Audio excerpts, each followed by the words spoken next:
د خیبر پښتونخوا په کوهاټ ولسوالۍ کې د پاکستاني پولیسو پر یوه مرکز وسلوال برید شوی دی.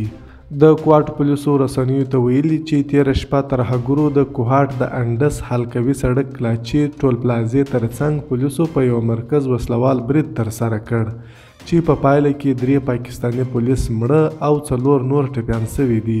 پاکستاني پولیسو ویلي دي چې د پیښې څخه وروسته نور پولیس او امنیتي ځواکونه سیمې ته ورسېدل او سیمه یې کلابنده کړه. په سیمه کې پراخه د پلټنې عملیات پیل شوي دي. ویل کېږي برید کوونکي د برید نه وروسته تښتېدلي دي او په نږدې سیمو کې پټ شوي دي. د پاکستاني پولیسو په خبره دوی هڅه کوي چې د عملیاتو په پایله کې بریدګر ونیسي.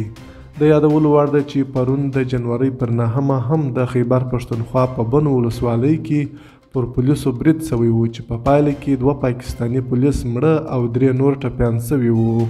همدارنګه د جنورۍ په 8 نیټه د تیرې دونۍ یا دوشنبې په ورځ د خیبر پښتونخوا په باجوړ ولسوالۍ کې د پولیو واکسین د امنیت نیونکو پولیسو پر موټر بومي چاودنه شوې وه چې له امله یې 9 پاکستاني پولیس وژل شوي وو او 29 نور ټپیان شوي وو. په دې وروستیو کې په پاکستان او په ځانګړې توګه په خیبر پښتونخوا کې پر پولیسو بریدونو کچه لوړه شوې ده چې د یادو زیاتو بریدونو پړه TTP یا تحریک طالبان پاکستان مني. د ځلا نیوز قدرمنو لیدونکو له ملتیا مو مننه.